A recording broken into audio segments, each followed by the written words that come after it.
Hello everybody, welcome back to the channel. I have an amazing video for you guys today. Here is an article from fortune.com and it starts, your local housing market just shifted. These two interactive maps show exactly how fast.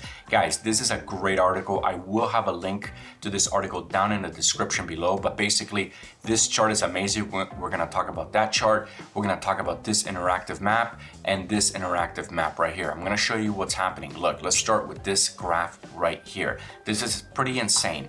So this is basically the month over month shift in US housing inventory. Now, as you can see, it starts from 2017 and we're in 2022. So what are we seeing? What is this map? Okay, so basically these parts where it goes above 100%, so this middle line is 0. When it goes above, it tells you by how much, 60,000, 40,000, anyways. These are summer months, right? These spikes are summer months and these are winter months. Why? Because if we jump into the Redfin weekly housing market data, you can see that when you look at new listings, people like to list in the summer. Why? Because it's better to buy a house in the summer because it's nice weather across the entire country. You know, kids are out of school, so if you are thinking of buying a house, it's best to do it in the summer so the kids could start in a new school district, like new and a new school. So most likely, historically, we always see a pump during the summer. And now, what are we seeing now though? This is where the news comes in. So this has been pretty normal up to 2020 when we started having the coronavirus. You could see that we had a lower winter because remember it kind of hit us around March and stuff, and then look, the summer was like almost non-existent because we were like in a shutdown. You can see it right here, right? You see this big dip right here? That's what we're looking at. So and again, the whole 2020 was a disaster, and then 2021 came with the people started taking advantage of those rates. But look at that supply, still super low. So that's why houses went from, let me go to the median sale price. That's why houses jumped from, 276 to 381, right? That's what happened. That was the bubble. This was way too much of a jump, and it was due to that low supply. So now we went into the winter, right? And we still had like an average, supply for the winter, like if you look at it historically. But then look at this, guys. Look at how much the supply has jumped, okay? Compared to these previous years. Look at that. That's a huge jump. Why? In my opinion, is because basically, people want to cash in. People want to cash in on the high prices, and they're scared that things might go down. Now check out this paragraph right here. Among the 917 regional housing markets tracked by Realtor.com, 898 saw rising inventory levels. Now look, if we look at this one right here, Idaho Falls up 387%. What does that look like? If we jump back into the Redfin weekly housing market data, we could see, look at that inventory just climbing like crazy, right?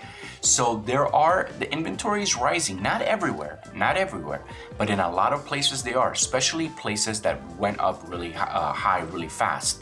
Now, there's not that much information on Idaho Falls, especially from year after year, but we could definitely see that since 2021 and 2022, we're seeing a lot more new listings. Now here, let's go back to the article. Now let's also check out Provo, Utah, that had a 371% uptick. And there you have it, folks. Look at that inventory just going up and up. This is definitely a sign that prices in this area are going to come down. Again, when you have high inventory and less buyers, prices do come down. Let's check out the median sale price. Now look at this. Look at this. This is so interesting. It is holding high prices. Even though we have a higher, more inventory out there, the houses are selling, they're stabilizing right here. Very interesting. I would not expect this to happen. Let's look at the pending sales. Pending sales are up a lot, okay? So that means that there's a lot of sales out there. Year over year, it's up 111%. wow, this is really interesting what's happened. Let's see how long it's taking for them to get off the market. Oh, here we go. Now they're sitting in the market longer. Now that's what we're seeing with the high supply. We're definitely seeing people being more picky with the houses that they buy, and it's causing houses to sit, longer and longer.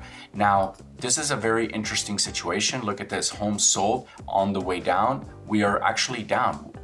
So the fact that the prices are staying high, I gotta say that this is not good for anybody who bought at this time, in my opinion, because if we just see that, how many homes are being sold, it's less and less. And then we see all the new listings going up. So this is definitely a change in the market.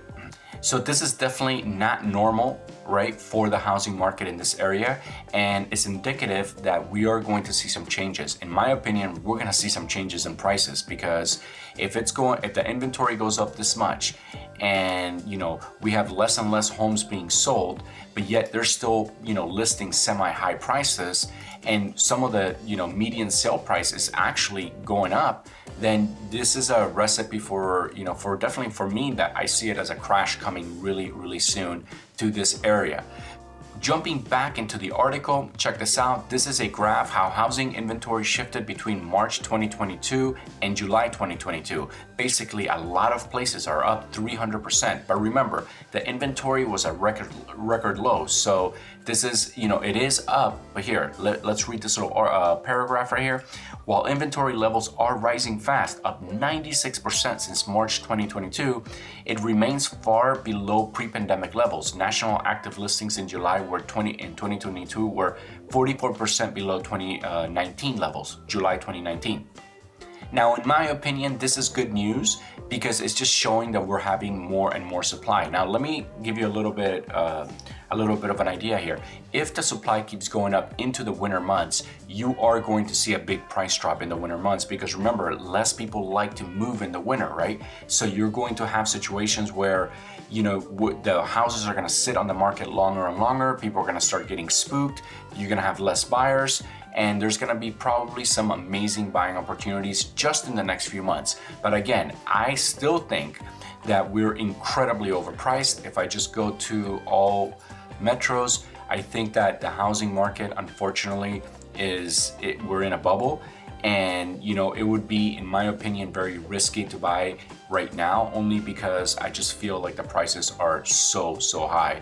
I would be more comfortable buying closer to the 2019 levels.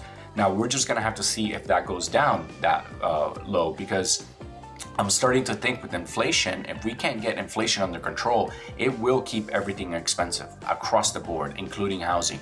So there's just a lot of things going on, guys, a lot of moving targets here. And if you're selling a house, you gotta really think about it. Is this the best time? I would probably say, talk to a financial advisor, but it's looking like we hit a peak. Could prices go up again? I'm not 100%. I feel like things are gonna start going down, but again, with inflation being as high as it is, all bets are off at this point. If you're buying a house, again, if you find a house of your dreams and you don't want to pass up on it, then maybe that's a good situation for you to buy it. Now, if you're more of a budget buyer and you want to kind of see where it goes, it does not hurt to wait. It does not hurt to wait, because we just really don't know what's going to pan out.